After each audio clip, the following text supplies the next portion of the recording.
Hello, this is Ron Paul with your weekly update for Monday, October 20th. Former Clinton administration Labor Secretary Robert Reich recently called on the government to force young people to spend 2 years either serving in the military or performing some other type of government-directed community service.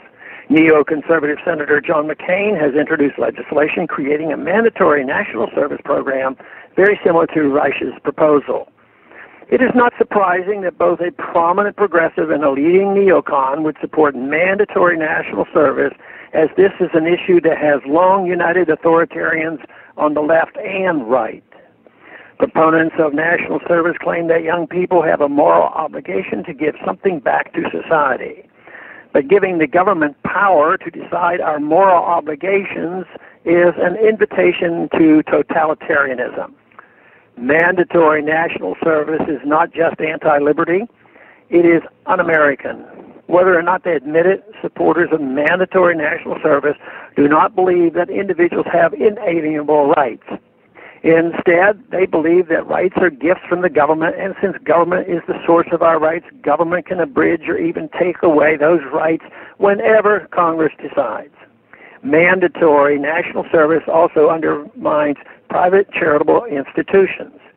In a free society, many people will give their time or money to service projects to help better their communities, working with religious or civic associations. But in a society with government-enforced national service, these associations are likely to become more reliant on government-supplied forced labor.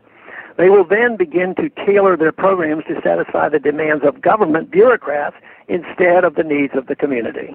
The very worst form of national service is, of course, the military draft, which forces young people to kill or be killed on government orders. The draft lowers the cost of an interventionist foreign policy because government need not compete with private employers for recruits. Anyone who refuses a draft notice runs the risk of being jailed, so government can provide lower pay and benefits to draftees than to volunteers. As the burden of our hyper-interventionist foreign policy increases, it is increasingly likely that there will be serious attempts to reinstate the military draft. General Martin Dempsey, the chairman of the Joint Chiefs of Staff, continues to suggest that U.S. troops on the ground may be needed to fight Operation Inherent Resolve in Iraq and Syria. A major escalation requiring a large U.S. troop deployment will likely add pressure to consider a military draft. The only real way the American people can protect their children from the military draft is to demand an end to the foreign policy that sees the U.S. military as the solution to any and every problem, from ISIS to Ebola, anywhere in the world. Some who share my opposition to a militaristic foreign policy support the draft because they think a draft will increase public opposition to war.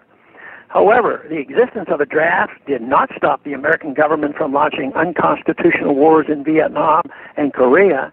While the draft did play a role in mobilizing political opposition in Vietnam, it took almost a decade and the death of thousands of American draftees for that opposition to reach critical mass. It's baffling that conservatives who properly oppose raising taxes would support any form of national service, including the military draft. It is similarly baffling that liberals who oppose government interference with our personal lives would support mandatory national service.